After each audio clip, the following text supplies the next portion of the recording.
ce soir 2 intervenants. Donc il y a François Licoff ici, et puis Karine Verels qui va arriver d'une minute à l'autre. Tous deux donc qui animent une assemblée citoyenne, c'est constituante. Tu en as déjà parlé un petit peu, tu vas certainement l'introduire un peu plus longuement. Et donc ce soir c'est Actu Attaque, et l'actualité c'est que Constituante a lancé donc une classe action. Voilà, je vais aussi te laisser expliquer ce que c'est qu'une classe action. Et ensuite, donc, un petit quart d'heure d'introduction de ta part. Karine sera arrivée entre-temps, nous fera sa présentation, encore 3 quarts d'heure.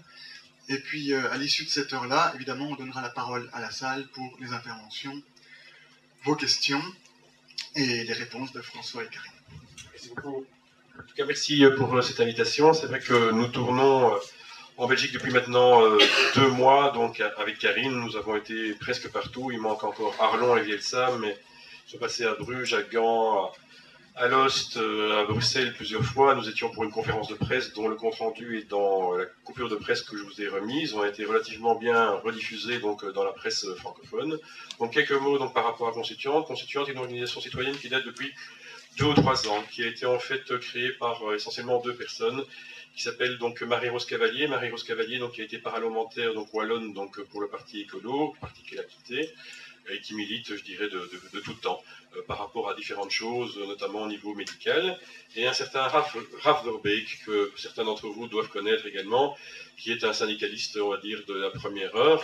Ça fait 40 ans qu'il milite et il se fait connaître encore aujourd'hui donc, dans les manifestations, puisque Constituante a un bus, et donc ce bus, je dirais, va de ville en ville et participe donc au Picanic. Constituante, en fait, comme association citoyenne, a pour but, in fine, donc évidemment, comme son nom l'indique, de défendre la Constitution.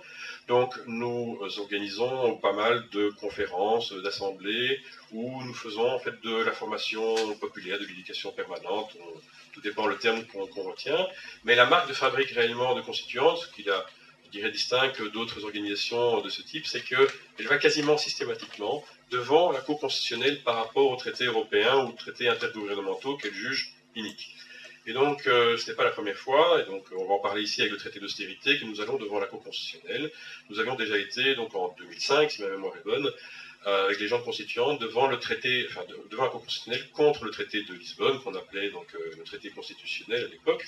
Et nous avons été de même donc, contre le mécanisme européen de stabilité, donc un de ces premiers traités intergouvernementaux qui mettait en place, on va dire, cette politique austéritaire, ou en tout cas qui essayait de colmater la brèche provoquée par la faillite des différentes banques.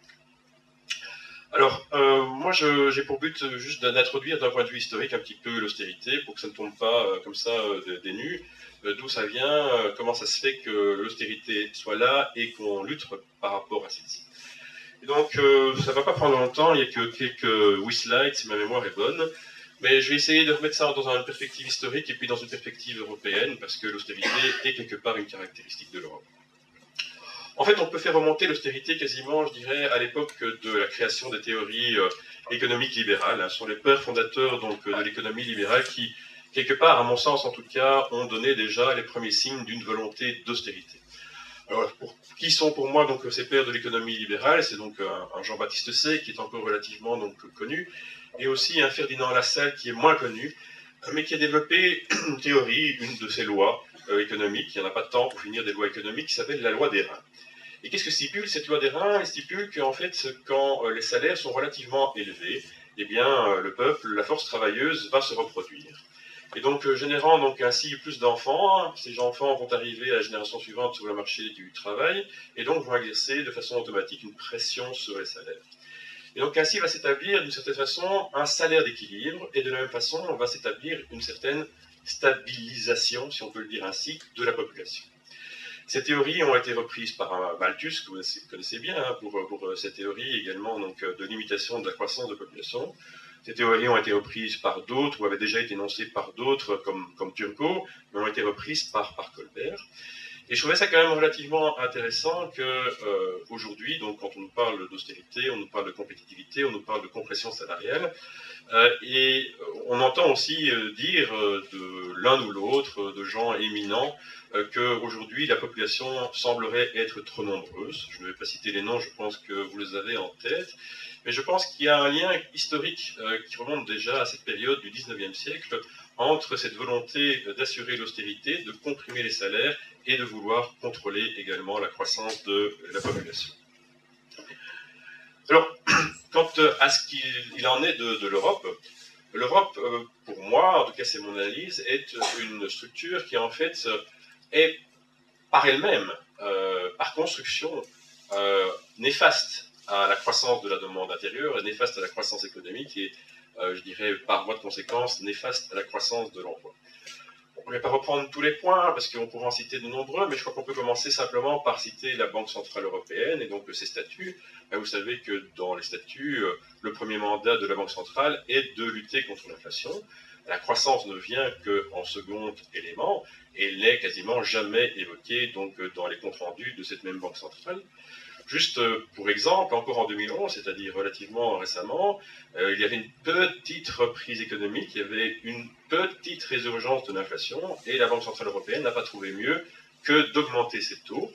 Et donc c'est pour moi une partie de la raison du fait qu'on va se retrouver dans une troisième récession en 7 ans, dans les mois qui viennent. La Banque Centrale, en fait, a toujours tendance à appuyer sur le frein trop rapidement. Elle privilégie la lutte de l'inflation, contre l'inflation, et n'a, je dirais, quelque part aucun intérêt pour la croissance économique et donc pour l'emploi. Un autre élément est tout ce qui est donc tout ce qui a trait au commerce international. L'Europe, pas que l'Europe, mais précisément ou plus encore l'Europe, ont instauré des politiques qui réellement permettaient une délocalisation aisée par les multinationales. En fait, certes, ça remonte au GATT, mais on a baissé l'ensemble des barrières douanières. On a fait en sorte que donc, les multinationales puissent s'exporter rapidement et donc que les multinationales aient, je dirais, un choix évident à faire. S'il n'y a plus de barrières douanières, pourquoi est-ce que je dois réellement rester sur mon terrain d'origine? Je peux aller chercher un coup de main-d'œuvre excessivement bon marché, que je vais chercher évidemment en dehors des frontières européennes, et l'Europe me garantit que je peux y exporter mes marchandises sans peine, je dirais, avec relativement peu de régulation et surtout aucun coût. Et donc on a eu réellement là donc une politique de ce que j'appelle la passoire, où on a ouvert, je dirais, donc tout à fait les frontières. C'est plus du libre-échange, c'est du libre-échangisme. Il n'y a plus du tout de protection. Et donc ces entreprises, les grandes structures, ce sont essentiellement les multinationales, les transnationales qui ont pu faire ça, ont été se délocaliser et donc ont privé ainsi de croissance économique, mais surtout de croissance d'emploi, les terres européennes. Mais il n'y a pas que ça, je dirais, les exemples sont à foison. On peut également parler de politique sociale. Les politiques sociales, également, je dirais, a été excessivement nuisible à la création d'emplois. On ne remontera pas si loin que ça, à 2006, avec la directive Service ou la directive Bolkestein, où on a très clairement permis à ce que, je dirais, des gens des pays nouvellement entrés dans la communauté européenne, l'Union européenne, à savoir les pays de l'Est, puissent venir travailler chez nous avec des conditions de cotisation salariale et de cotisation patronale et employée excessivement rabotées. Donc quelque part, on n'a ainsi pas créé de l'emploi, on a fait donc simplement de la substitution. Ce sont un peu ce qu'on a appelé donc le pompier polonais. Il est venu prendre le travail, je dirais, de gens ici en Belgique. Il n'a pas créé d'emploi en Pologne puisqu'il a quitté la Pologne. Et de plus, ce faisant, on a déprimé les recettes fiscales, puisque ces recettes fiscales n'étaient beaucoup moindres au niveau européen, puisqu'elles étaient encore payées partiellement les cotisations sociales en Pologne, mais rien n'était payé ici en Belgique. Et donc, l'État belge, de ce fait, s'est appauvri, puisque, quelque part, un employé polonais payant des cotisations en Pologne remplaçait un employé belge qui terminait au chômage. Et donc, on a ainsi supprimé donc, beaucoup de ce qu'on appelle, de ce que les économistes appellent d'instruments de politique économique. Donc, tout ce qui est politique monétaire, on en a déjà parlé, a été confié donc, à la Banque centrale. Tout ce qui est gestion de taux leur a été confié. La politique commerciale a été également donc, outsourcée à des instances internationales, le GATT et l'OMC. Donc, qu'est-ce qui restait comme dernier outil pour les sociétés européennes, pour les États européens, c'était la politique fiscale. C'était à peu près la seule chose qui leur restait, et donc ils ont évidemment utilisé à tout crin cette politique-là, et donc vous avez des pays comme l'Irlande qui travaillent avec un taux d'imposition sur les sociétés de 12,5%, vous avez tous les nouveaux pays entrants dans l'Union européenne, que ce soit la Lituanie, même la Pologne, qui sont avec des taux d'imposition qui sont nettement inférieurs à ce qui prévaut encore ici en Europe de l'Ouest, et sous cette pression-là, en Europe de l'Ouest, les sociétés ont également pu et ont réussi à diminuer leur taux d'imposition. Donc, résultat des courses, eh bien, nous avons eu à nouveau, encore une fois, une baisse des rentrées fiscales. Et donc, nous avons eu automatiquement et par corollaire une augmentation des déficits publics et une augmentation des endettements. Et donc, voilà où est la genèse de l'austérité. À partir d'un certain moment, ces seuils, je dirais, de déficit public et d'endettement étant trop importants, et à un moment, je dirais, le chef de la cour de récré qui signale, je dirais, que c'est la fin du jeu et qu'il convient, je dirais, de mettre les choses en état. Et donc, se met en place, je dirais, ces politiques d'offres et ces politiques austéritaires qui visent à essayer de réduire ces déficits publics et ces endettements publics. Et ils le font avec des réformes qui sont complètement insensées, qui sont totalement contre-productives. C'est la réforme des pensions, c'est les coupes dans l'enseignement, c'est les coupes dans les soins de santé, c'est-à-dire c'est les coupes dans toutes les forces vives, on va dire, de la population. Parce que si vous n'avez pas une population qui est en bonne santé, comment est-ce qu'elle va être productive? Si vous avez une population qui n'est pas correctement éduquée, comment est-ce qu'elle va trouver facilement un travail? Et donc on rentre là dans le cercle vicieux de austérité amène accroissement des déficits amène accroissement des dettes nécessite de nouvelles politiques d'austérité, et ainsi de suite. Et donc à un moment, on s'est dit que ça en était assez, qu'il fallait donc faire quelque chose. Il y a beaucoup de moyens évidemment pour essayer de faire quelque chose. Nous avons commencé par la formation donc, populaire, mais on s'est rendu compte que ce n'était pas suffisant. Et donc nous avons décidé de, là aussi, rentrer par une voie légale, de pouvoir contester ça de façon légale. Et c'est ce que Karine devrait nous expliquer dans quelques instants. Je vais peut-être déjà préciser, vous donner un peu l'historique de cette plainte, puisque donc, le constituante n'a pas été la seule à rentrer donc, cette plainte. Nous avons donc rentré cette plainte donc, aux côtés de la CGSP, puisque donc, la CGSP, donc, tant Flandre que Bruxelles que Wallonie donc, ont co-signé donc, cette plainte, et que dans le même temps, nous avons également donc, vu une autre association donc, qui nous a rejoint, ou qui a fait exactement donc, la même plainte, ou en tout cas qui a une plainte qui avait les mêmes visées, mais qui n'utilisait pas les mêmes moyens, qui est la Ligue des droits de l'homme et la CNE. Donc la Ligue des droits de l'homme et la CNE ont également donc, attaqué donc, ce qu'on appelle la loi d'assentiment par rapport à ce traité d'austérité. Nous avons donc rentré une autre requête dans un second temps, parce que quelque part attaquer la loi d'assentiment n'était pas suffisant. Nous avons attaqué également les accords de coopération. Donc ces accords de coopération sont des accords qui permettent de retranscrire, entre guillemets, au niveau des entités fédérées, de chacun, donc des parlements de la région flamande, de la région bruxelloise, de la région wallonne, etc., de rentrer ça donc au niveau de la loi pour pouvoir les rendre applicables. Et donc nous sommes en train de rentrer donc une quatrième requête, de façon encore plus précise, pour pouvoir verrouiller complètement. Parce qu'aujourd'hui, il faut savoir que nous avons déjà eu des réponses du gouvernement fédéral, nous avons déjà une réponse du gouvernement flamand, par rapport, je dirais, à la première requête que nous avons introduite. Et donc, ce qui était intéressant, c'est que le gouvernement fédéral dit que nous ne sommes pas recevables, mais que le gouvernement flamand dit, lui, que nous sommes recevables. Donc, il y a déjà une contradiction relativement intéressante, mais ces gouvernements invoquent le fait que nous n'avons pas encore attaqué certains éléments et que donc, d'une certaine façon, nos premières plaintes seront caduques. Donc, pour pouvoir verrouiller cela complètement, nous avons décidé de rentrer donc une quatrième requête. Et donc, c'est dans ce cadre-là que nous avons encore besoin de l'aide et de soutien de tout qui, on va dire, d'associations qui peuvent également, quelque part, plaider et dire qu'elles ont également subi les effets de l'austérité et donc pouvoir, donc, quelque part, se joindre à nous et envoyer courrier auprès de la Cour constitutionnelle pour faire en sorte que cette Cour entende que la vie ne provient pas de quelques personnes. Nous avons par exemple eu des partis politiques, donc le mouvement Vega donc, qui nous a rejoints, et donc une plainte en soutien très intéressante de Vincent de Crolly. Nous avons également donc, le mouvement de gauche qui nous a soutenus de façon étonnante. Même le Vlaams Belang a introduit une plainte, je dirais, dans le même sens. Parce que le Vlaams Belang, vous allez voir, nous avons un des moyens que nous avons retenus, c'est donc la perte de souveraineté. Et donc le Vlaams Belang a trouvé intéressant également d'attaquer, je dirais, l'État belge par rapport à ce point-là. Nous avons également un parlementaire qui nous a soutenus donc, dès le début, donc qui est un parlementaire de la région donc, germanophone, qui est élu, qui fait partie donc, du Parti Vivant, et donc qui a été donc, le premier signataire de cette plainte. Mais nous avons également des organisations tout à fait associatives, comme Netwerk tegen Armoede, donc côté flamand, qui a soutenu ça, et bien d'autres. Et donc, dans cette deuxième vague, si vous voulez, enfin, dans cette quatrième requête, nous allons de la même façon avoir besoin de soutien de différents intervenants donc, de la scène, non seulement politique, mais surtout de la société donc, civile, pour pouvoir nous aider là-dedans. On a déjà donc, des gens comme le Parti communiste qui sont prêts donc, à nous aider là-dedans, mais toute association qui a déjà subi les effets de l'austérité et qui peut donc s'en prévaloir, est évidemment donc, le bienvenu pour pouvoir quelque part co-signer ou envoyer à nos côtés une lettre à la Cour constitutionnelle pour demander, je dirais, que ce traité soit une fois et pour toutes irrévocablement annulé. Alors, bon, je vais présager peut-être de la conclusion de Karine, mais toute la question est effectivement qu'est-ce qui se passe à partir du moment où la Cour constitutionnelle va émettre son avis, parce qu'on anticipe que vers le mois de avril-mai, on va avoir donc un avis définitif. Il me semble que tu es allé un petit peu vite au départ, et donc tout ça, ce sont des plaintes contre le TSCG. Tout ça, c'est contre le TSCG. Voilà, je crois que ça, tu n'avais pas dit bien clairement. Pardon, c'est contre le traité d'austérité. Ouais.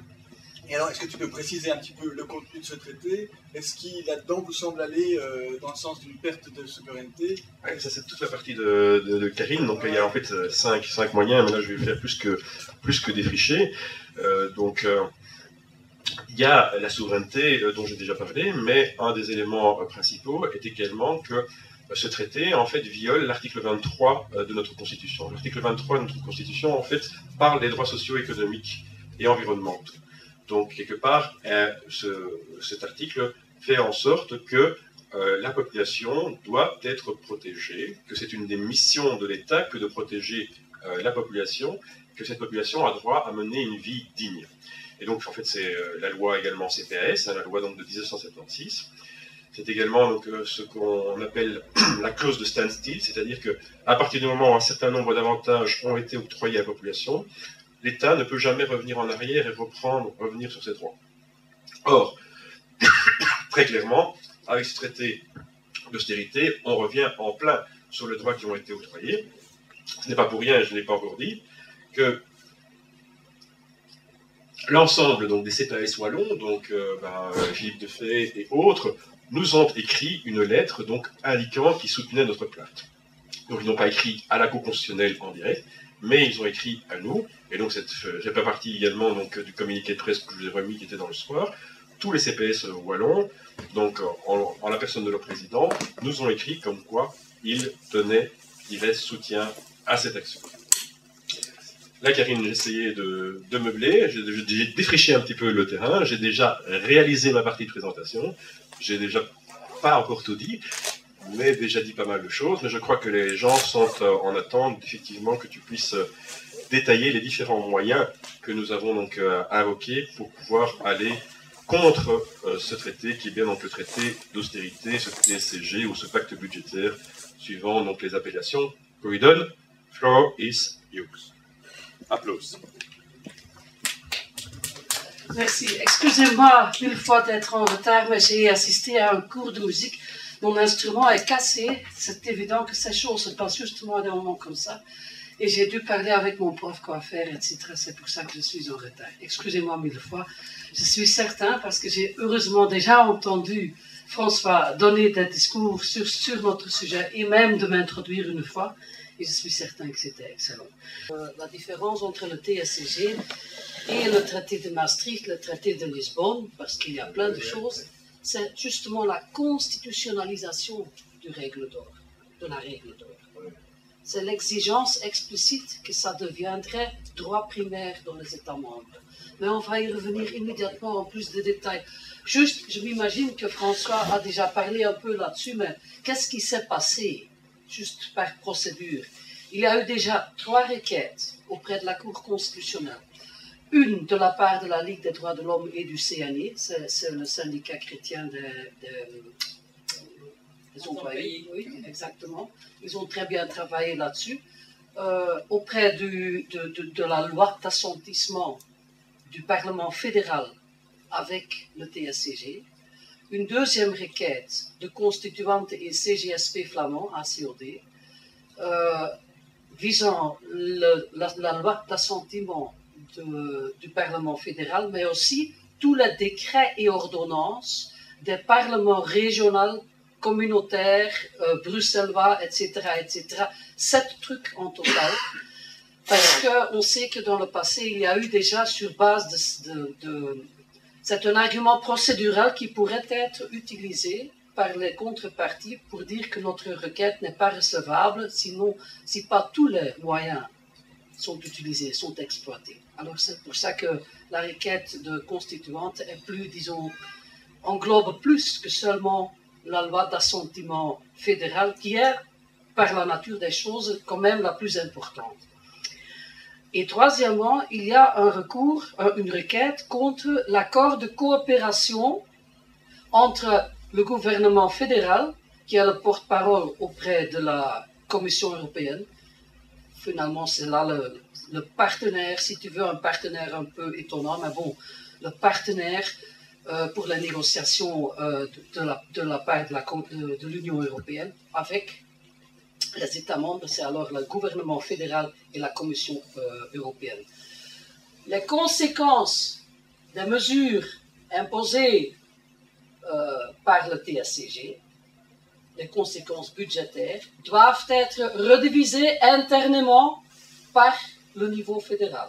Alors, le pays a le droit, entre guillemets, de se débrouiller de sa propre manière. En Belgique, pays un peu compliqué, même pour les bureaucrates de la Commission, on a fait ça avec un instrument qui fait partie de la réforme de l'État, c'est-à-dire un accord de coopération. On va aussi dire que le gouvernement d'Irupo a utilisé cet instrument avec une certaine subtilité. Parce que je ne crois pas que l'exigence du TSCG sur la manière qu'il devrait être impliqué ou implémenté dans le droit interne du pays, et ce qu'on a bricolé avec cet accord de coopération, c'est pas du tout clair que c'est la même chose. Mais bon. En tout cas, c'est une manière d'éviter un changement de la constitution belge. Parce que changer la constitution belge, tout le monde le sait, ça peut mener à n'importe quelle conséquence. Et je crois que c'est pour ça que la bureaucratie européenne a quand même eu la sagesse d'accepter, jusque maintenant, parce qu'il doit encore suivre,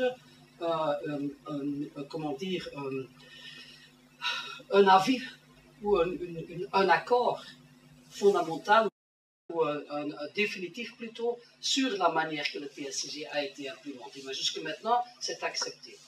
Alors, Constituante et le CGSP flamand, ACOD, ont attaqué par une autre requête cet accord de coopération. Mais, dans sa réponse, le gouvernement flamand, parce qu'il y a eu 2 réponses, le gouvernement fédéral a répondu extensivement et le gouvernement flamand. Du gouvernement wallon, bruxellois, on n'a rien entendu, ni du gouvernement de la communauté allemande.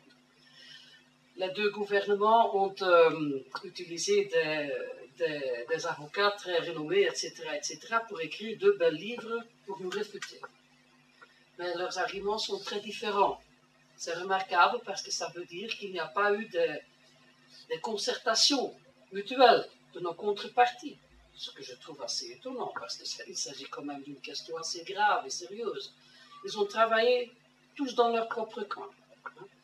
Alors, le gouvernement fédéral, la moitié de sa réponse, son mémoire de réponse, la moitié de son mémoire de réponse est dédiée à essayer de réfuter notre recevabilité.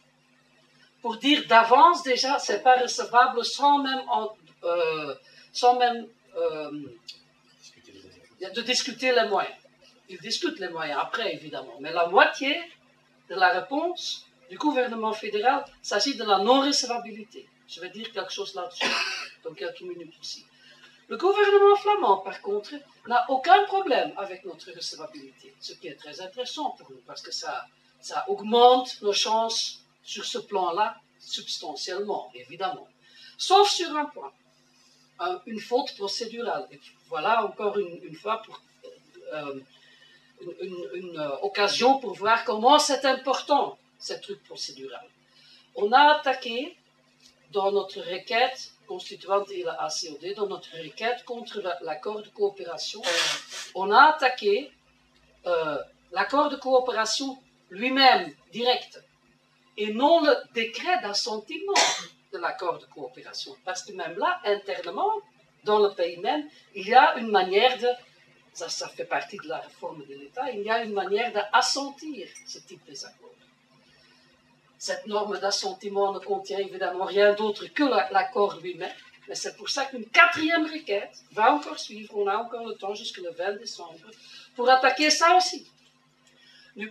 Ça mène de nouveau à un tas énorme de boulot, mais c'est quand même bien parce que ça nous permet, la discussion qu'on a eue, le débat contradictoire avec les gouvernements, les presque 20 mémoires en intervention duquel tu as probablement déjà parlé, tout ça nous a permis d'affiner et d'approfondir nos argumentations, d'avoir d'autres argumentations dont on n'avait pas encore pris conscience avant, d'élargir notre carnet de doléances, si tu veux, avec toutes les mesures d'austérité concrètes qui sont déjà sur la table maintenant, contrairement à début juin, quand le gouvernement pouvait encore dire les conséquences hypothétiques, littéralement dans leur réponse, les conséquences hypothétiques du TSCG. Vous vous imaginez ça, mesdames et messieurs? Maintenant, évidemment, le temps joue en notre avantage, dans un certain sens. Alors, cette quatrième requête, dans un certain sens, est quand même bienvenue. Surtout parce que c'est très probable que la Cour va la joindre aussi. Alors, on aura un cas avec 4 requêtes qui attaquent tous le TSCG. De quatre perspectives juridiques différentes, mais qui contiennent à la base tous les mêmes moyens fondamentaux juridiques. Et c'est sur ça que je vais revenir maintenant. Voilà. Je ne vais pas discuter maintenant sur la requête de la CNE ou de la Ligue, notre requête.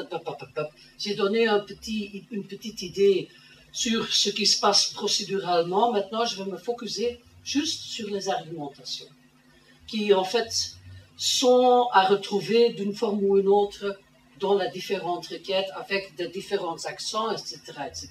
Mais dans la base, ça revient à la même chose. Ce qui est d'ailleurs très bien expliqué dans le communiqué de presse qui a récemment été communiqué. Et s'il y a des gens qui sont intéressés à ça. Et l'article du soir est aussi assez clair, je trouve. Le journaliste a fait un bon travail, je dois admettre. Alors, d'abord, il faut savoir c'est quoi un traité. Et c'est valable pour chaque traité international, et les traités européens sont et restent, en fin de compte, juste des traités internationaux. Un traité international devient partie du droit interne du pays, du moment que le Parlement, ou bien le Parlement fédéral seul, ou bien le Parlement fédéral et tous les autres, ça dépend du type du traité, du moment que le Parlement vote majorité simple, une loi, take it or leave it, oui ou non, pas de discussion dans les détails, pas des amendements, pas des changements, c'est juste oui ou non, sur le contenu total du traité.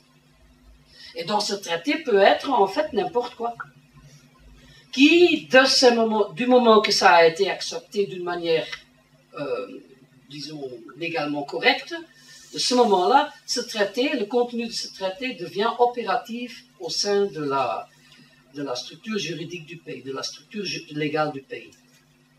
Alors, c'est assez facile, en fait, de assentir à un traité et de prendre les conséquences dans le droit interne du pays. Par contre, la Constitution, changer la Constitution, est-ce qu'il y a une personne ici qui a une idée de ce que ça implique? Ça implique, dans chaque groupe linguistique du pays, une majorité de 2/3 et une majorité de 2/3 sur le total, dans les 2 chambres électives. Maintenant, le Sénat est presque devenu, comment dire... peut-être, mais en tout cas négligeable. Je ne suis pas sûre si c'est une bonne chose, mais ça c'est une autre discussion évidemment. En tout cas, changer la Constitution. Et ce changement ne peut devenir effectif que dans la prochaine législation. Alors, un Parlement doit annoncer qu'il a l'intention de changer tel et tel article de la Constitution. Vous avez besoin de tous ces 2/3 majorité dans cette assemblée-là, et c'est seulement la prochaine assemblée qui peut le faire.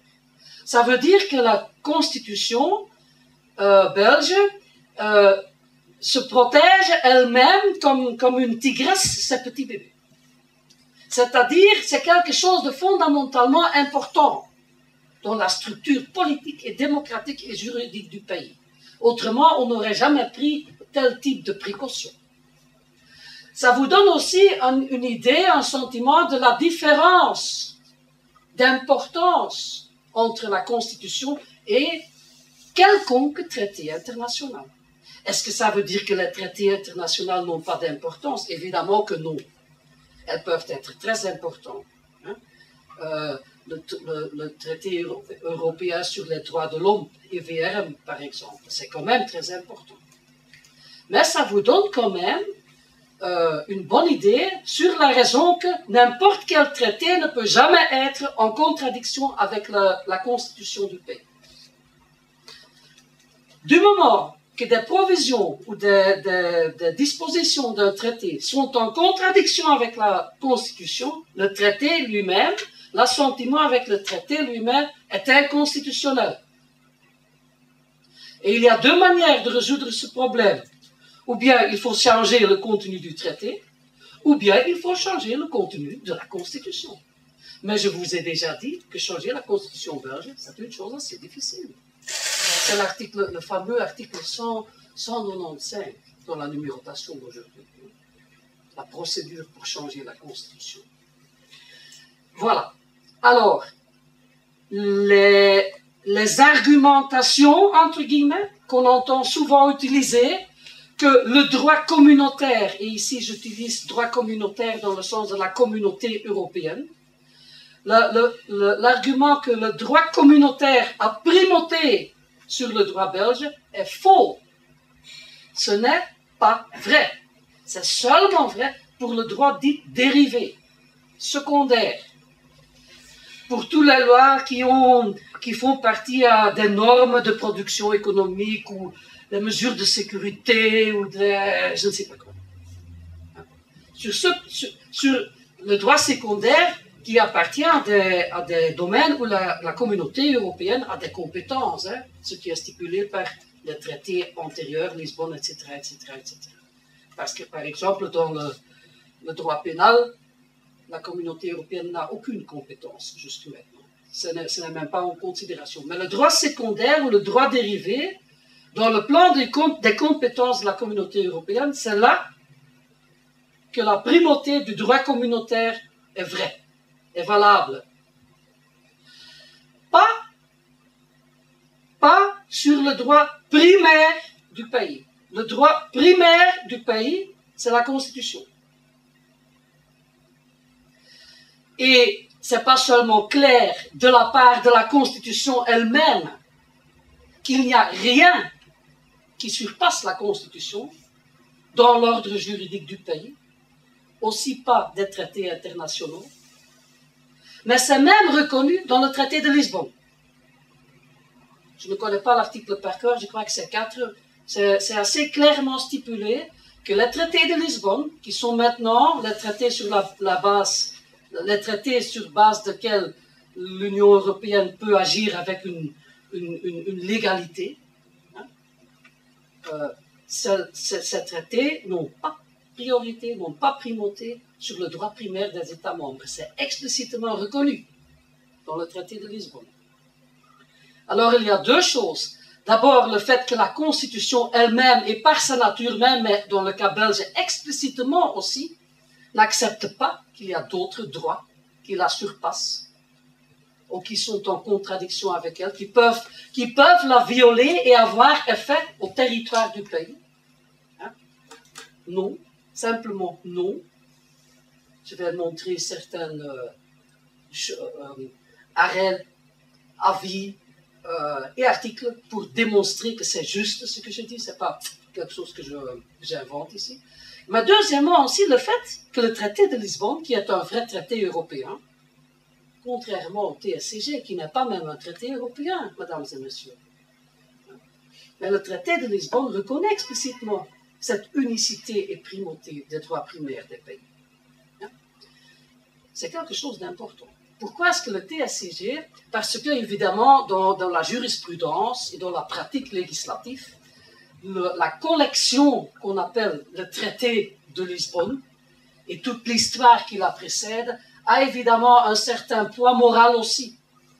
C'est pas seulement sur la base du fait que c'est un traité international, mais il y a une certaine consistance depuis des décennies de travailler entre ces États membres de la communauté européenne, etc., etc. Ça a un poids moral et politique qui surpasse le niveau simple d'être un traité international.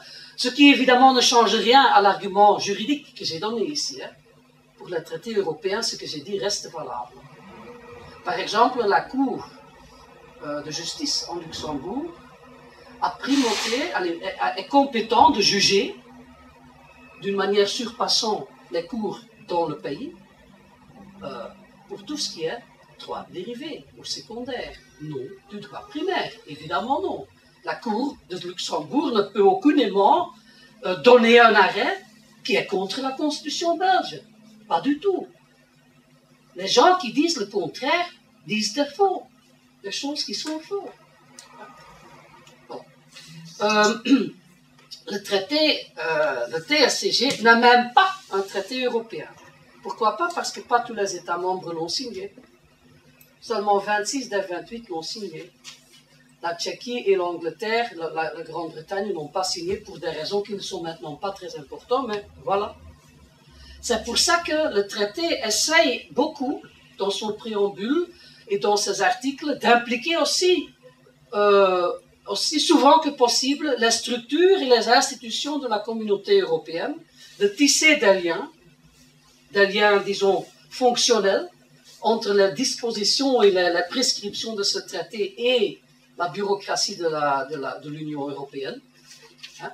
Ça, c'est une chose. Et deuxièmement, il y a aussi une déclaration dans la préambule de ce traité du TSCG que dans 5 années, il va devenir partie du droit communautaire. Ce qui veut dire évidemment qu'il reconnaît pleinement qu'il n'est pas encore partie du droit communautaire. Hein? Ça, c'est aussi quelque chose de très important à retenir. Alors, l'argument je peux faire quelque chose même si ça viole votre constitution parce que c'est le droit européen, c'est faux. Deuxièmement, ce TSCG ne fait même pas partie du droit européen. Du point de vue démocratique, politique et juridique, c'est quand même pas sans importance. Pourquoi est-ce que c'est si important?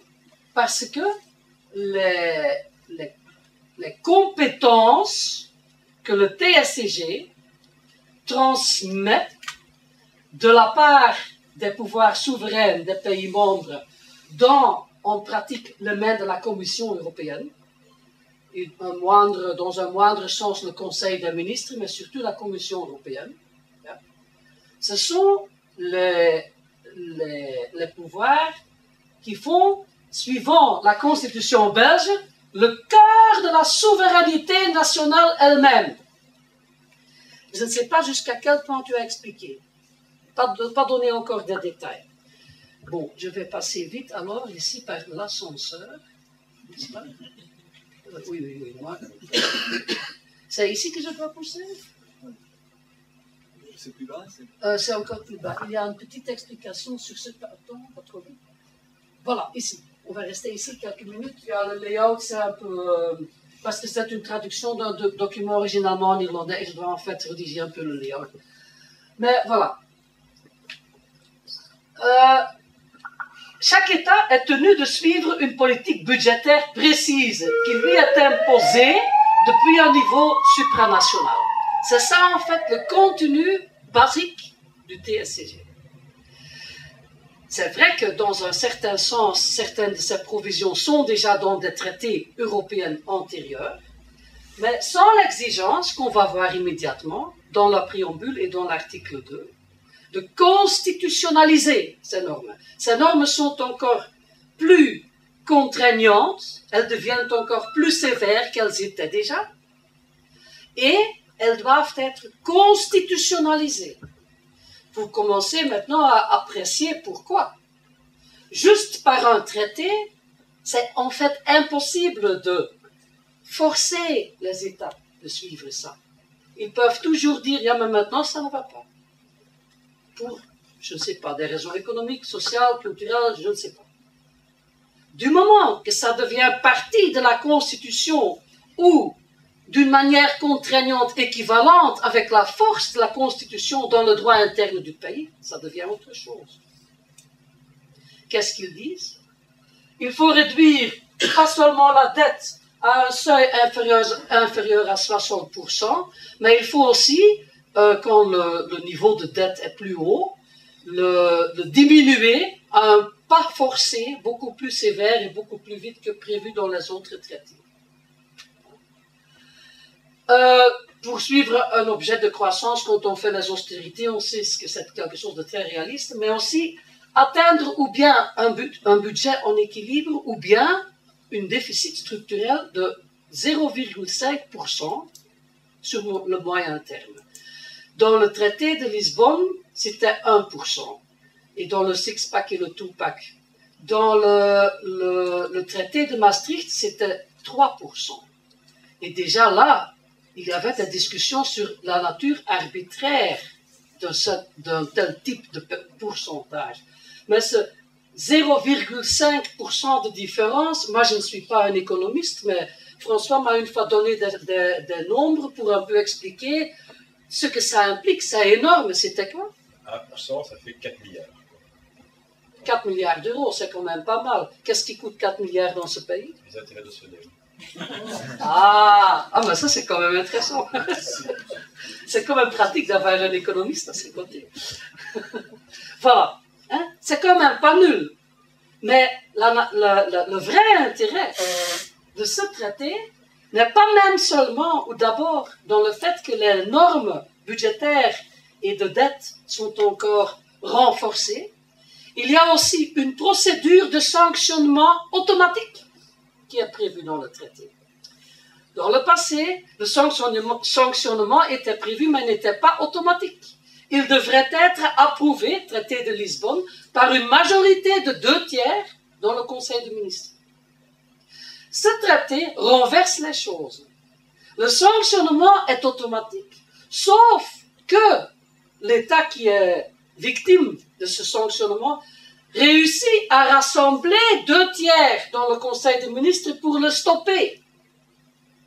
Alors, ce traité viole la provision du traité de Lisbonne. Il n'est pas seulement en pleine contradiction avec notre Constitution, il est dans des aspects fondamentaux aussi en contradiction avec le traité de Lisbonne.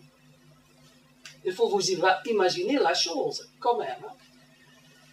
Bon, je ne vais pas discuter maintenant les conséquences de cette austérité imposée sur les économies des pays membres de l'Union européenne, parce que tout le monde l'a pu suivre soi-même dans l'actualité récente. Le fait d'être capable de ne pas seulement approuver ou rejeter le budget national, mais aussi en développer les lignes politiques fondamentales, déterminer la politique fondamentale du gouvernement, ça fait partie de la chambre législative selon le vœu du constituant belge, explicitement.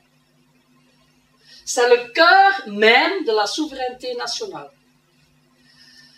Le droit de lever des impôts via une loi, ça doit passer par le Parlement, principe de l'égalité des taxations, l'article 170, et la prérogative d'avoir le pouvoir de déterminer la politique du débat et d'approuver du budget et d'approuver ou rejeter le budget, article 74 et article 174 de la Constitution, disent d'une manière absolument explicite et claire que c'est le prérogative seul et unique de la Chambre élective. Article 33 de la Constitution dit que tous les pouvoirs souverains émanent de la nation. Seulement la nation peut donner à quelqu'un ou quelque chose des pouvoirs souverains.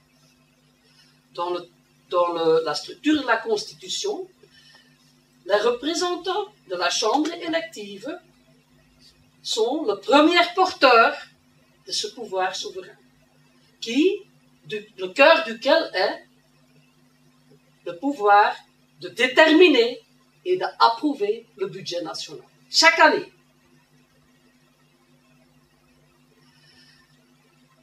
Alors, l'article 33, qui dit que tous les pouvoirs émanent de la nation, en fait, met au clair du jour que tu ne peux pas diviser la souveraineté. Comme tu ne peux pas diviser ton corps.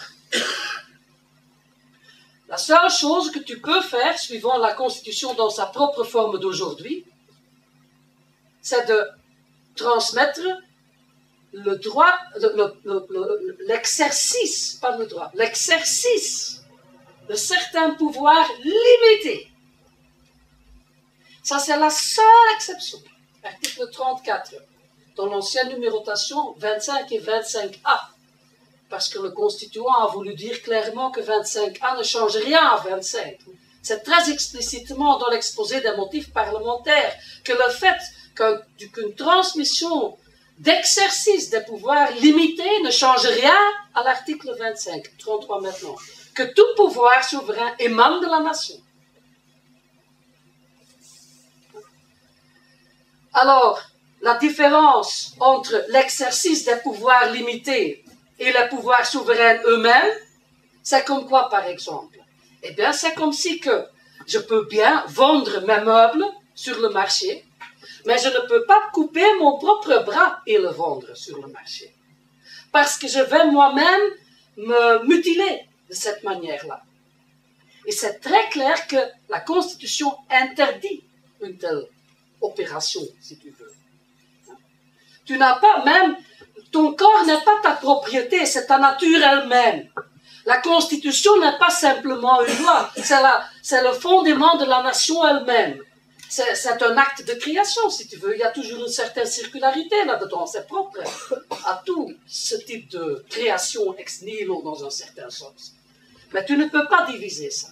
Alors, les pouvoirs qui sont déterminés dans notre Constitution comme étant ceux-là essentiels du pouvoir souverain, la détermination et l'approbation du budget et le droit de lever les taxes, c'est clair que c'est comme couper ton bras et le vendre sur le marché, tu ne peux pas le faire. C'est clair que c'est interdit suivant la Constitution. Il y a beaucoup des arrêts, des avis du passé qui mettent ça au clair du jour. Tu ne peux pas approuver des traités qui imposent des règles ou qui font des transferts de pouvoir inconstitutionnellement. Si tu veux faire des choses comme ça, tu devras d'abord changer la Constitution. Si tu ne fais pas ça, tu es dans une situation d'illégalité au sein du pays. La disposition du TSCG, qui en fait donne les pouvoirs sur le budget pour une grande mesure dans les mains de la Commission européenne, sont anticonstitutionnelles, très clairement. C'est vrai que l'article 34 a été introduit dans la Constitution en 1970 pour accommoder le fait que la nation belge fait partie de certaines organisations internationales, comme l'OTAN et les communautés européennes dans ce temps. Mais là, dans ce temps-là, il n'y avait aucune idée même de transmettre des vrais pouvoirs souverains dans les mains de ces organisations-là.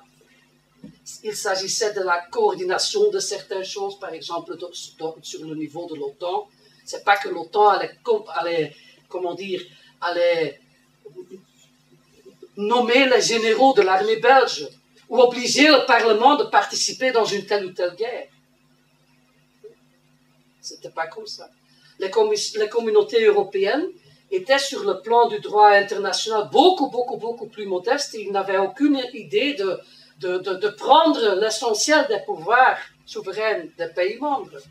Alors, cette petite disposition, 34, de la Constitution était suffisante. Mais c'était déjà nécessaire. En fait, entre 1946 et 1970, pour l'OTAN, et 1958 et 1970, pour les communautés européennes, de facto, la Belgique était en pleine anticonstitutionnalité. Parce que même le petit transfert de pouvoir, vu l'article 33, chaque pouvoir, tous les pouvoirs émanant de la nation, étaient déjà anticonstitutionnels. Tout ça se trouve clairement dans l'exposé des motifs du changement dans le temps là. Et ce n'était pas par hasard qu'on a pris l'opportunité de première réforme d'État pour changer cet article-là aussi. Ça donnait une petite ouverture. C'est quand même très, très intéressant. Comment est-ce qu'on peut savoir, en dehors de seulement les articles de la Constitution, que le pouvoir budgétaire, le plein pouvoir budgétaire, est le cœur de la souveraineté de la nation? Pour des différentes raisons. D'abord, le Parlement belge avait déjà des pouvoirs budgétaires avant qu'il n'avait même des pouvoirs législatifs, parce que la Constitution n'était pas encore votée et il y avait déjà un Parlement opératif. Deuxièmement, tous les parlements dans l'histoire européenne qu'on connaît dès le début du Magna Charta, ce ne sont évidemment pas des parlements dans le sens qu'on connaît maintenant, mais tous ont en commun que le pouvoir essentiel qu'ils ont, c'est le pouvoir de, au moins, contrôler et limiter le budget du souverain. Et troisièmement, plus important, le fait que, dans, si tu veux, l'exposé des motifs du constituant original du pays, 1830-1831, contient explicitement des informations là-dessus.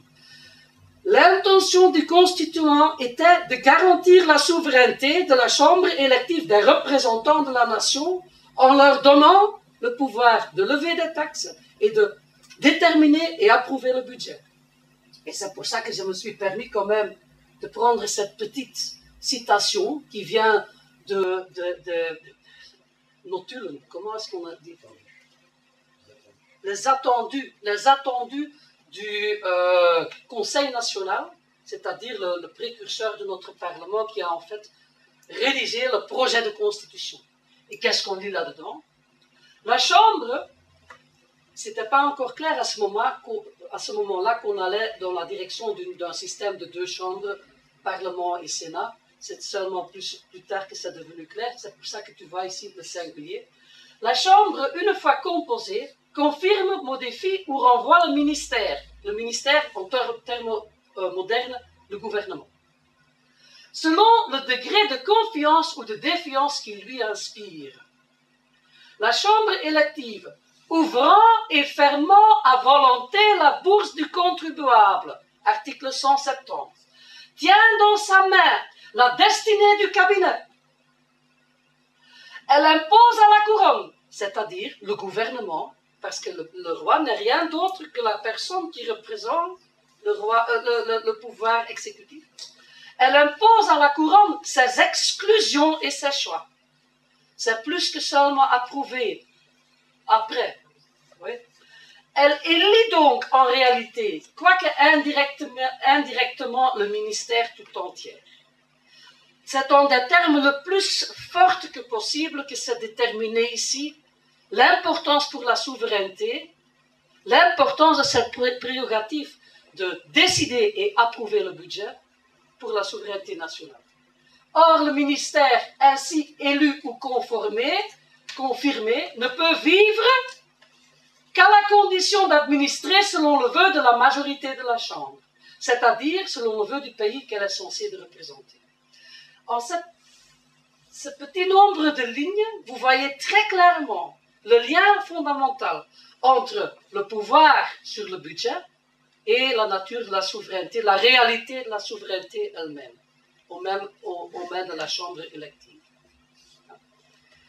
Alors, tout ça donné, le fait que, d'abord, la Constitution dit que tu ne peux pas transférer des parties essentielles de la souveraineté nationale à quelqu'un d'autre. C'est interdit. La seule chose que tu peux faire, c'est administrer des exercices de pouvoir limités. Deuxièmement, que le cœur de la souveraineté nationale est le droit de la Chambre élective de déterminer et approuver, pas seulement approuver, de déterminer d'avance, approuver après le budget national. Chaque année, en plus.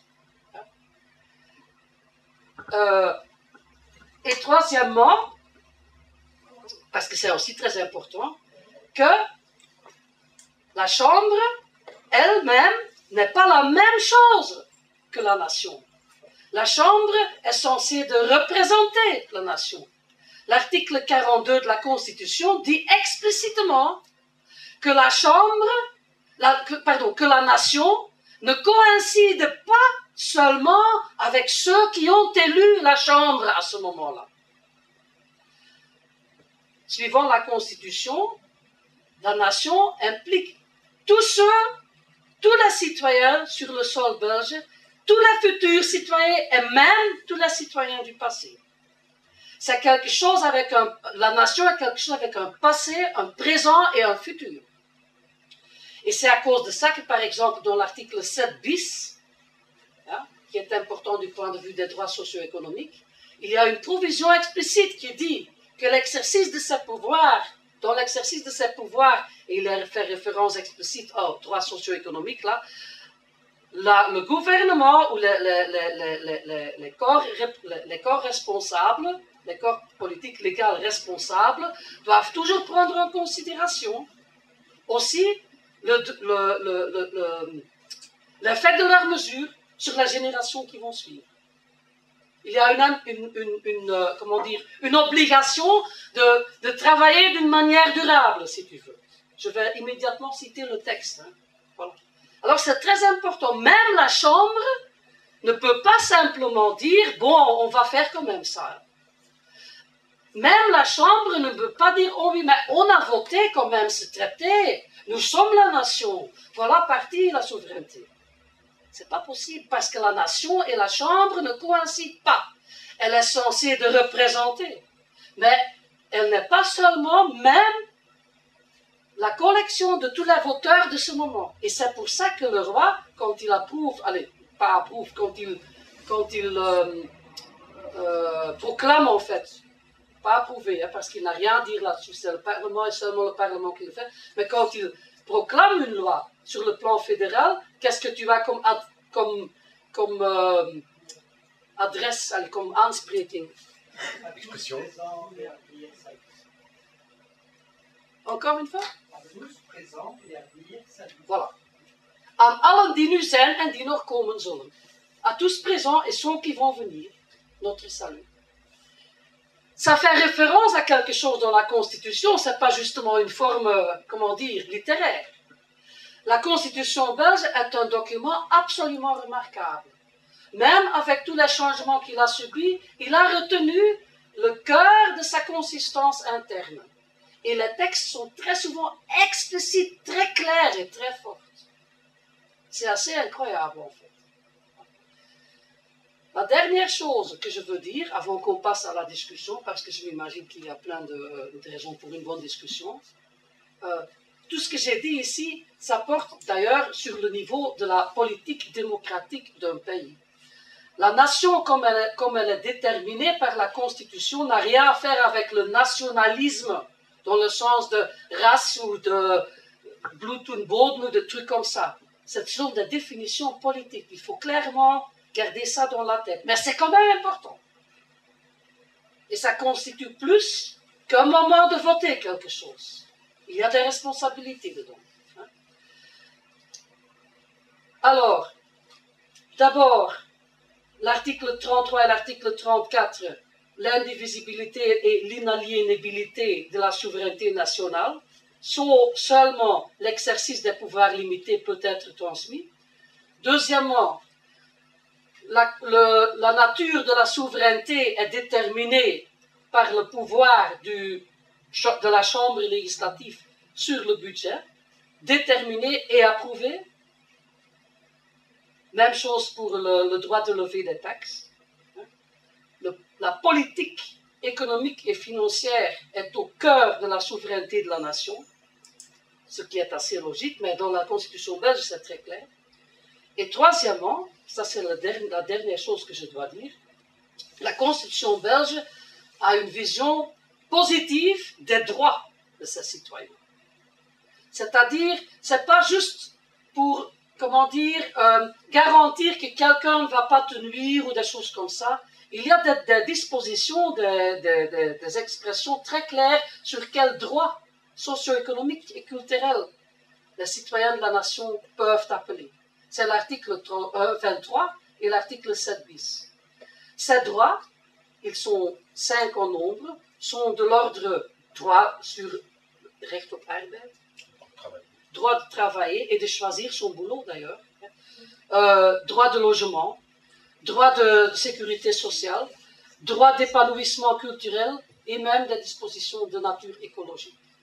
C'est explicitement dans la Constitution, c'est très souvent oublié, mais c'est quand même assez clair. Article 42, les membres des deux chambres représentent la nation et non uniquement ceux qui les ont élus. C'est quand même assez étonnant, hein? Je trouve ça, c'est très important ça. Alors le raisonnement du NVA, on a été élu pendant 5 années, on peut faire ce qu'on veut, c'est pas juste, hein? C'est ça, hein? C'est pas parce que tu as été élu que tu ne peux faire n'importe quoi, hein? C'est pas la dictature de la majorité, oui. Oui, mais je suis d'origine italienne, et en fait, en Italie, par exemple, il y a une façon où la nation peut s'exprimer en disant, après X temps, si la nation se rend compte qu'ils ont été trompés par les candidats, il y a une procédure que les citoyens peuvent faire, et s'ils atteignent un certain nombre, en fait, le gouvernement est démis, automatiquement. Est-ce que ça existe ici? Non, non, ça n'existe pas ici, mais il y a une tradition. Il y a deux États aux États-Unis qui peuvent faire ça, et alors il y en a encore quelques autres, mais il n'y en a pas beaucoup. Non, mais il y a évidemment des différences. C'est vrai que c'est utile. Il y a des différences dans les différentes constitutions, mais les provisions, en fait, malheureusement, on voit que le Parlement a été vidé de beaucoup de ses pouvoirs réels, mais du moment que les parlementaires prennent leur courage, ils font appel à la Constitution, ils peuvent immédiatement réclamer ce qui est le leur. Hein. Mais, oui, je suis d'accord. Il n'y a pas quelque chose comme ça, mais il y a d'autres moyens. Il y a par exemple les droits socio-économiques qui sont très clairs, il y a les négociations qui sont des partenaires socio-économiques, etc. Il y a une tradition qui est basée sur ces principes. Et le fait que ce gouvernement de maintenant viole toute cette tradition est une des raisons que le support dans la population pour les protestations sont aussi larges qu'elles sont. Parce qu'il y a quand même des gens qui se laissent attraper par la logique. Oui, mais on doit quand même faire l'austérité. Mais ils voient la manière et ils sont quand même pas d'accord. Il y a des choses beaucoup plus fondamentales dans cette question, comme certainement François l'a déjà discuté, les austérités elles-mêmes ne sont pas justifiables par la situation économique. Il faut voir d'où est-ce que viennent les déficits et tout ça. Hein. Il y a des origines de ça qui n'ont rien à faire avec le fait que notre système socio-économique, notre état de droit social est trop gaspillant ou quelque chose comme ça. C'est pas ça. Mais même si tu crois ça, le fait que la manière d'imposer la mesure est si brutale et ne respecte aucune des manières traditionnelles sur cette base-là qui ont été développées dans les dernières 70 années, ça a heurté beaucoup de gens, hein. Ça a nourri les protestations beaucoup. Alors, des trucs explicites comme dans le cas italien n'existent pas, mais je crois aussi que dans certains respects, la Constitution belge est probablement plus forte dans ses formulations. La Constitution belge était une des plus, dans le temps, dite libérale. Hein, elle a évidemment évolué parce que la vision du monde sur le plan des droits de vote et les droits économiques a évolué heureusement. Après les expériences de 2 guerres mondiales, on ne va pas l'oublier, mais la Constitution quand même, elle a adapté à ça, mais elle a retenu les meilleures choses de ces anciennes conceptions en même temps. Elle est très forte, elle est assez étonnante. même si on n'est pas nationaliste belge, puis je ne suis pas du tout nationaliste dans aucun sens, mais ce document est remarquable. Bon, je voulais juste encore aller à l'article 23 pour conclure ici. Ce sont des citations, hein? C'est pas moi qui l'ai inventé. Article 23, chacun a le droit de mener une vie conforme à la dignité humaine. À cette fin, la loi, le décret ou la règle, ça a à faire avec comment les pouvoirs internes sont divisés, garantissent en tenant compte des obligations correspondantes les droits économiques, sociaux et culturels et déterminent les conditions de leurs exercices. Contrairement à, par exemple, le principe d'égalité ou le principe de non-discrimination, cet article n'a pas effet immédiat dans le droit interne du pays, mais cet article oblige toutes les autorités, les autorités compétentes, qu'elles soient fédéraux, régionales, communales, provinciales, ça n'a rien à faire, tous sont tenus à prendre des mesures, voter des lois, des décrets, je ne sais pas quoi, pour que ça soit appliqué. La législation sur le CPS est une conséquence directe de cela. C'est clair dans l'exposé des motifs de la loi de 1978.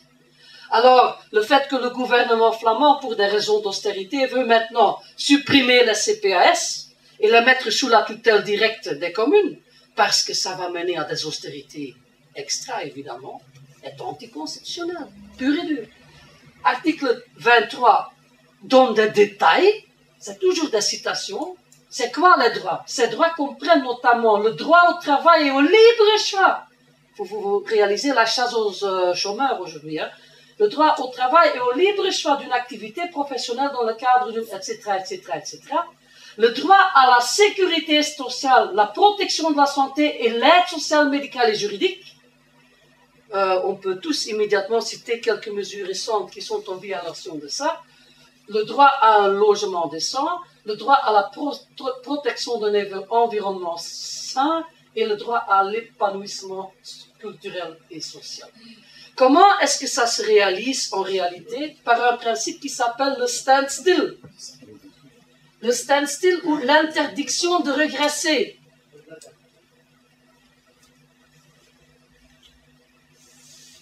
Hein? Qu'est-ce que ça veut dire dans la pratique? Dans la pratique de jurisprudence dans ce pays, sur ce type allez, comment dire? Comment est-ce que tu peux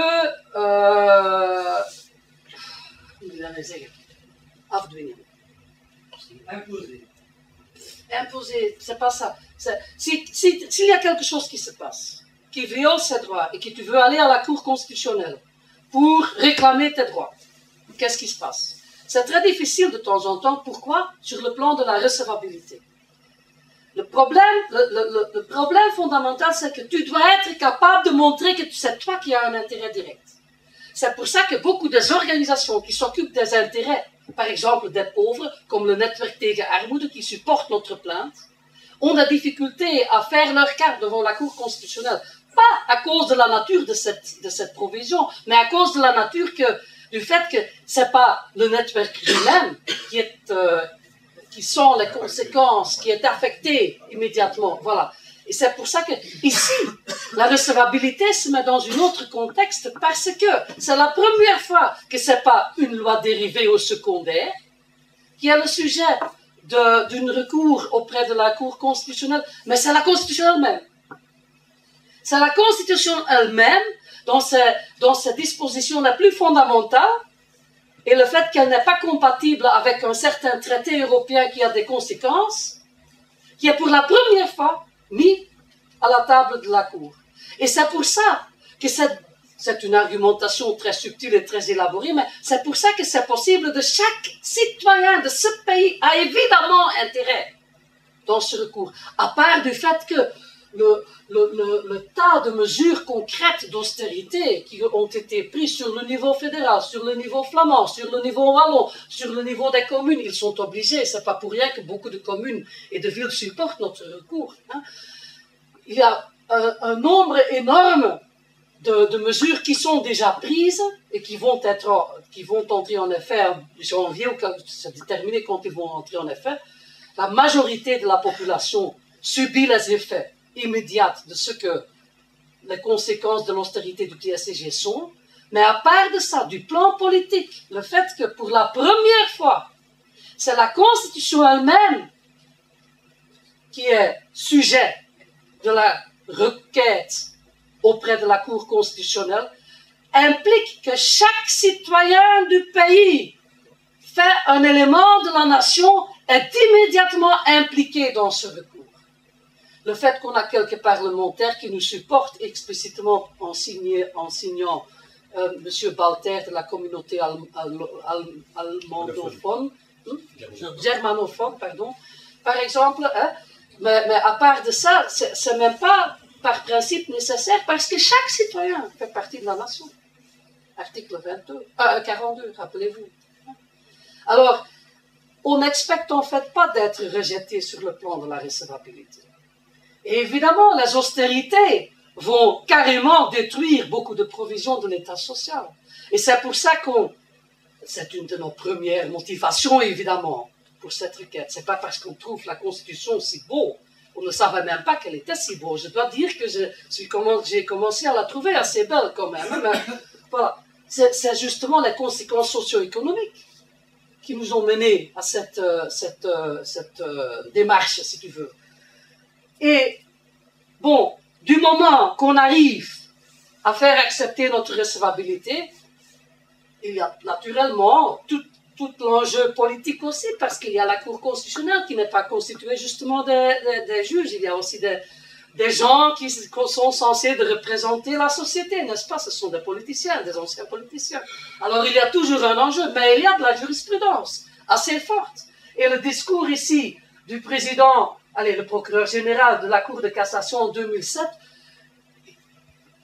ça, c'est pas une garantie, mais ça indique quand même comment ce standstill est conçu comme important. Concrètement, cette interdiction de régresser, standstill principle, se révèle susceptible de tenir, par exemple, en échec des mesures normatives postérieures à l'article 23, alinéa 3, abaissant ou pouvant abaisser la potentialité insuffisante, de façon importante, le montant déjà agencé des prestations de sécurité sociale ou encore subordonnant ou pouvant subordonnant leur octroi à des conditions fondamentales supplémentaires à celles déjà agencées. Alors, des mesures qui visent à diminuer substantiellement, ou bien dans l'actualité, ou bien dans le futur, ou qui mettent des nouvelles conditions strictes à la possibilité de réclamer ce droit, sont interdits, suivant la Constitution.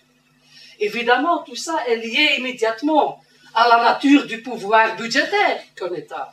Et c'est ce lien qu'on a fait dans notre requête. Et la CNE a fait d'une autre manière la même chose. Et je crois que je peux arrêter ici parce que je peux continuer encore quelques heures et ça reste aussi intéressant que ça soit. Allez, je le trouve moi-même quand même, mais c'est mieux de laisser la vie.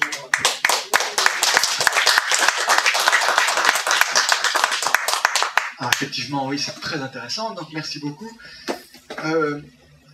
Avant de passer la parole à la salle, donc moi j'avais déjà deux questions. La première, c'est ce que peut faire chacun d'entre nous, chaque citoyen, pour vous soutenir concrètement dans cette action. Ma deuxième question, c'était le transfert de souveraineté à l'Europe. Pour vous, c'est jamais ou c'est envisageable, mais pas dans ces conditions-là? C'est-à-dire, est-ce qu'il y a moyen de construire une autre Europe? On imagine que pour construire l'Europe, il faut des transferts de pouvoir à un autre niveau que celui de la nation. Est-ce que c'est possible? Est-ce que c'est possible dans un avenir proche, lointain, ou est-ce que c'est pas envisageable? Voilà, si vous pouviez nous clarifier ceci. Bon, sur la première question, heureusement, la réponse est, je ne vais pas dire facile, mais relativement simple à donner. sur le plan immédiat, la 4e requête, qui est en cours d'être formulée, qui va être déposée au plus tard le 20 décembre, peut être supportée par des citoyens, par des organisations. Et ce serait très bien parce que la Cour, on sait ça parce qu'on a eu contact avec la greffe ou le greffe? Le greffe, avec le... Ah, j'ai fait cette erreur là l'autre fois. Avec le greffe de la Cour, et ils étaient déjà complètement étonnés qu'une vingtaine de mémoires d'intervention ont été soumis. C'est important, justement, à cause de la nature toujours aussi politique des jugements, des arrêts de la Cour, de montrer qu'il y a un grand support sociétal, een groot maatschappelijk draagvlak. Comment traduire ça? Un soutien massif de la population. Oui, de la société civile, etc., etc. Si tu peux montrer ça, c'est très important. On a déjà, c'est ça la class action en fait, hein, cette tentative d'élargir toujours le support sociétal pour notre requête, pour nos requêtes en pluriel. Alors le 4e laisse ouverte la possibilité d'entrer effectivement comme citoyen ou comme organisation dans la procédure. Ce serait déjà très bien. Deuxièmement, je crois que chaque tentative de formation et de rendre conscient les citoyens de ce type de données-là, parce qu'il y a une grande manque de connaissances et l'information qui est dispersée par les médias, en général, est complètement fausse. Et je crois délibérément. Il y a cette idée que Europe, hein, c'est comme un certain dieu politique quelque part, a décidé quelque chose et ça devient loi automatique et tu ne peux rien faire. C'est pas du tout vrai.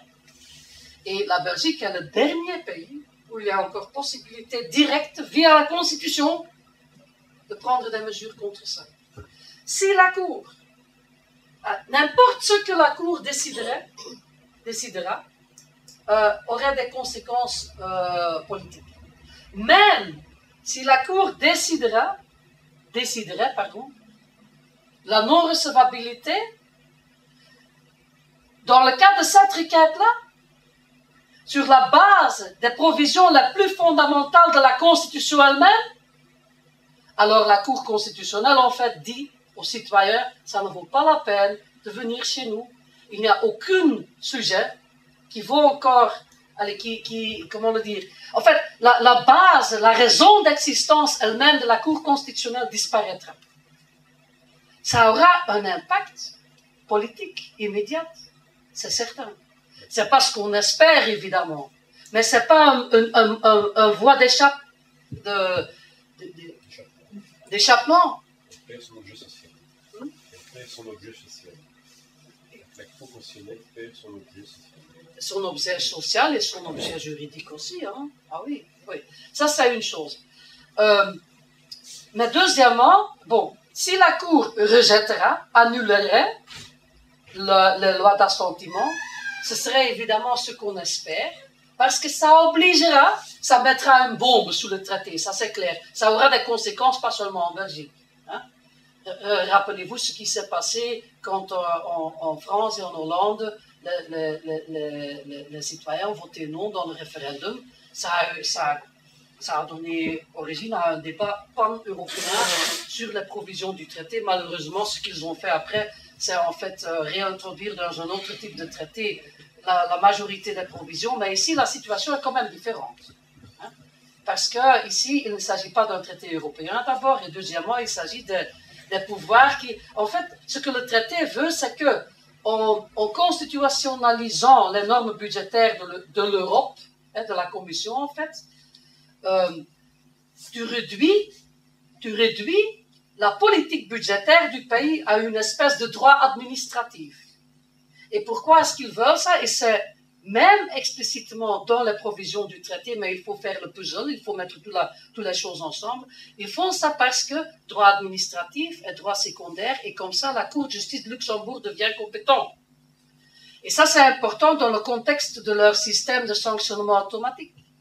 Du moment qu'un pays ne se soumet pas aux sanctions dictées par la Commission et le Conseil des ministres, il y a, suivant les majorités de maintenant, seulement l'Allemagne et un autre pays qui peuvent prendre ce pays devant la Cour de justice de Luxembourg pour le laisser condamner. C'est ça, en fait, le mécanique qui est derrière. Alors, si dans un pays des sous-signataires, on réussit à détruire ce mécanisme, ça devient invalable, impraticable dans tous les pays. Ça, c'est très clair. Bon, ce cas-là serait évidemment le plus grand succès possible, ce qui est aussi possible parce que la Cour peut avoir des arrêts mitigés, des arrêts mixtes, si tu veux.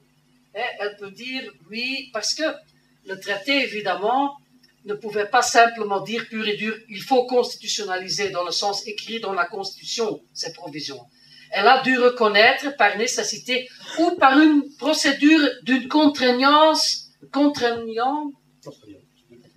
équivalente. Hein? Une équivalence.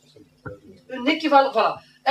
Immédiatement constitutionnalisée ou une procédure d'une équivalence contraignante. Voilà. Hein? Et c'est parce que, par exemple, dans un cas que la Belgique, c'était impossible d'exiger simplement de changer la Constitution.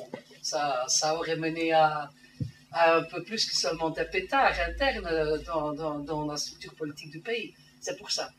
Et, par exemple, en France, où la Constitution a été changée pour le traité de Lisbonne, de sorte qu'en fait, la Constitution française reconnaît la primauté du droit européen sur la Constitution. Mais c'est la Constitution qui a été changée pour cela. En Belgique, il n'y a rien de ça. Hein?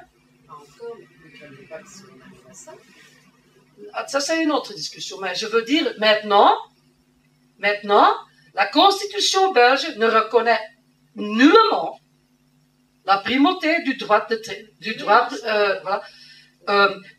Les traités eux-mêmes reconnaissent la primauté des constitutions. Alors, ce qui se passe avec le TSCG est inconstitutionnel. Voilà. Mais même le Conseil constitutionnel français, qui a donné son avis sur le TSCG, dans ces circonstances qui sont, du point de vue constitutionnel, complètement différentes qu'ici, elle a quand même dit ok, constitutionnaliser le norme budgétaire, no way, aucunement. Deuxièmement, alors on choisit la deuxième option. Si les normes sont contraignantes d'une manière qu'elles limitent substantiellement le pouvoir discrétionnaire du gouvernement français, elles restent quand même inconstitutionnelles et la Constitution devra être changée de nouveau. C'est explicitement dans l'avis du Conseil constitutionnel français qui a une constitution qui reconnaît la primauté des traités européens. Pour vous dire. Et c'est à cause de ça que Valls, le ministre des Finances, dans le conflit avec Schäuble, qui était évidemment la force derrière la Commission européenne dans l'attaque sur la France parce que son déficit était trop grand, etc., etc., Valls, à un certain moment, a dit à Schäuble nettement, hein, le budget français est l'affaire de l'État français. Et il a pu s'appuyer sur l'avis du Conseil constitutionnel français là-dessus. Et Barroso a immédiatement dit, on ne va pas toucher à ça. Dans les médias, on a présenté ça que Barroso, en fin de carrière, ne voulait pas faire un grand bagarre avec la France, mais ça n'a rien à faire. Il savait très bien qu'il n'avait pas je ne pot hem op te staan. Je ne veux pas monter sur un tronc. Hein, comment? Il n'avait pas de pied pour donner un... Voilà, c'est ça. Et là, l'espace de manœuvre est beaucoup plus limité en Belgique. C'est-à-dire les garanties constitutionnelles sont beaucoup plus faibles. En Allemagne, par contre, la Cour constitutionnelle est encore beaucoup plus sévère. Il n'y a rien qui peut se passer sur le plan du budget qui ne passe pas par le Bundestag dans la session plénière. Mais la différence est que le norme budgétaire est dans la constitution allemande. C'est même que le TSCG a copié les dispositions de la constitution allemande. En fait, le TSCG est une tentative d'imposer une partie de la constitution allemande dans tous les États membres. C'est clair que la Cour constitutionnelle n'avait pas de problème avec ces normes budgétaires parce qu'elles deviennent de sa propre constitution. Mais pas en Belgique, mesdames et messieurs. Alors, chaque manière, d'abord, supporter notre quatrième requête, supporter en étant sous-signataire ou en étant quelqu'un qui soumet un mémoire d'intervention, etc., etc. Ou bien dans vos communes, dans vos villes, dans vos organisations, dans vos partis politiques. Collectionner des expressions de support qu'on peut encore ajouter au dossier. Des données concrètes. Par exemple, les responsables ACOD du personnel de la ville de Gand nous ont simplement donné tous les chiffres sur le budget de la ville de Gand pour montrer l'effet des austérités qui sont imposées par le Beheers- en Beleidscyclus qui impose les normes de l'administration européenne sur, si tu veux, le management des villes et des communes du côté flamand. Mais du côté wallon, il y a des choses équivalentes qui se passent. Ce type de données qui montre, qui donne les preuves des effets réels des austérités sur la population. Tout ça, mais aussi des cas personnels. Il y a eu des mémoires d'intervention qui décrivent simplement une personne qui perd une allocation telle ou telle conque et la conséquence immédiate sur sa vie. C'est aussi quelque chose de réel. Il s'agit aussi des citoyens. À Liège, il y a eu quand même un appel citoyen à la commune. Au niveau du TSCG. Oui, maintenant ça commence à bouger parce qu'ils commencent à voir les... Non, déjà l'année passée. Oui, il y a eu l'action de Marie-Rose, etc. À Namur aussi. Non, c'était à Liège. Ah, Ici, pas à Liège. Ici. Ça c'était Namur. Ici, apparemment, vous parlez du bourgmestre qui a introduit lui-même. Non, c'est pas le bourgmestre, c'est un collectif. C'est un conseiller communal de l'opposition, contemporaire. Ah oui. Donc, mais du mouvement de gauche. Oui, mais du Vega. Ah, mais Vega supporte notre requête. Ah oui, mais c'est pas pour rien que Vega supporte notre requête. Je crois que c'était contre Dexia ou quoi? Non, chez Écolo, il y avait Écolo, Vega. Il y a tout un mouvement dans les communes en France. Si vous allez sur le site, il y a un site français qui met des documents à disposition des conseillers communaux et des citoyens dans les communes pour déclarer loi commune hors TSCG. Oui. Ah oui. Et en Belgique, si vous allez sur le site Transat, il y a les mêmes documents. Mais ça, c'est pas hors TTIP, tu veux dire? Oui, c'est des TIP, mais enfin, c'est la même démarche. Oui, mais le problème, c'est que ça, c'est vrai, surtout sur le plan de la TTIP qui est lié dans sa philosophie, évidemment, à tout ce qui se passe maintenant. Mais sur le TSCG, à un certain moment, il a eu, même le FGTB a fait de belles choses, mais après, ils se sont retirés. Et maintenant, on voit que le gouvernement wallon fait la même austérité d'une autre manière que les autres gouvernements. Et c'est très compliqué pour eux aussi, évidemment, parce qu'ils ont tous voté le TSCG, en fin de compte. Mais ce qui se passe maintenant, c'est que les communes sont contraintes à imposer, à implémenter les normes budgétaires. Là, c'était encore des actions politiques qui ne devraient pas encore tenir compte de la réalité des conséquences. Maintenant, on va, par exemple, en Flandre, il y a des gens, des conseils communaux, même on va visiter Renate Landuit, bourgmestre de Bruges.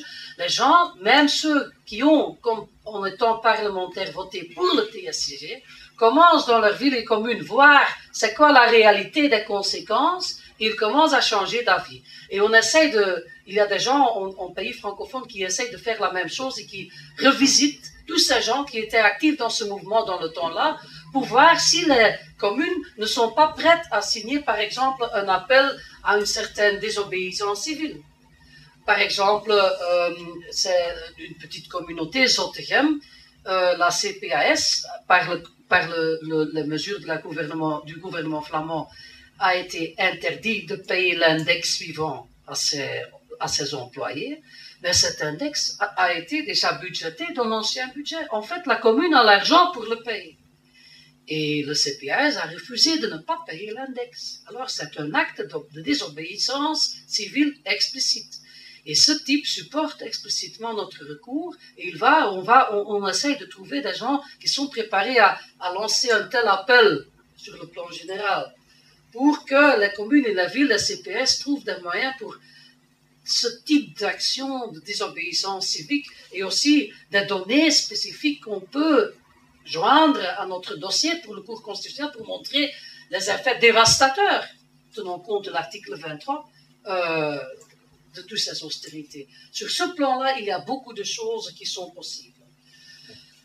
La deuxième question, liée un peu à ça, là je vais parler pour moi-même, parce que dans Constituante, il n'y a pas une idée, il n'y a pas une ligne politique fixe là-dessus, parce que c'est un débat très compliqué.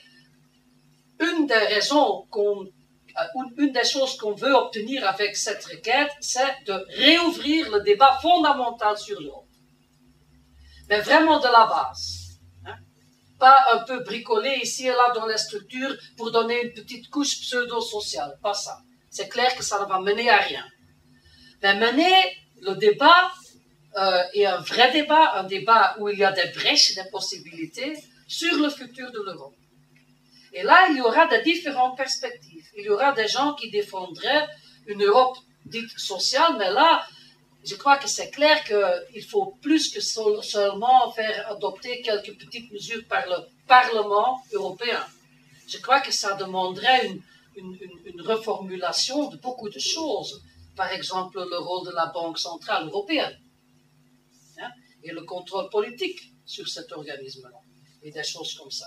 Si vous voulez avoir aucune réalité dans ces termes-là, moi, personnellement, je crois que ça ne va pas marcher. Moi, je crois qu'on doit repenser l'Europe de ses bases. Moi, je crois qu'une démocratie ne peut être une démocratie si elle est enracinée localement, d'une manière ou d'une autre. Et sur cette base-là, il faut construire des réseaux de coopération européenne. Pas l'inverse, qu'il y a un truc qui dit tu peux faire ça et tu peux faire ça. Parce que ça donne un libre espace au lobbying, comme on le voit maintenant. Mais bon, ce sont des débats. Ce que je dis maintenant, c'est seulement mon perspective. Évidemment, on doit travailler dans la direction d'une coopération européenne, d'une autre nature, ça c'est clair. Mais moi, personnellement, je suis un peu sceptique vis-à-vis d'une perspective de reformer les présentes institutions. Je ne parle pas de l'idée, la conception d'une Europe, hein, qui est plus que seulement un nom, mais les institutions comme elles sont maintenant, moi je crois que ça va être très difficile. Et en tout cas, je crois qu'on envisage une crise de cette monnaie communautaire qui n'est pas une monnaie, mais un État. L'euro est un État. Il est hors contrôle. Il gouverne la politique monétaire, il gouverne la politique sociale et il gouverne la politique économique. Et c'est qui fait ça? Ce sont tous des organisations qui n'ont aucune obligation de justification ou de légitimation démocratique. Alors, l'euro est un État. Cette situation est mais sans qu'il y ait un État dans le sens réel du mot. Et c'est pas soutenable. Ça va donner quelque chose, un collapse ou une implosion, je ne sais pas, mais c'est pas possible de maintenir ça dans sa propre situation. Et le fait d'un État classique européen, si ça c'est possible, je me doute, parce que ça demanderait une Gleichschaltung culturelle pan-européen. On va être obligé de taper dans la créativité et l'ancienne histoire et la pluralité des expériences démocratiques de ce continent pour trouver une nouvelle solution. C'est ça ce que je crois. On ne doit pas bricoler quelque chose juste pour sauver la façade. Mais ça, je dis encore, ça c'est mon opinion personnelle.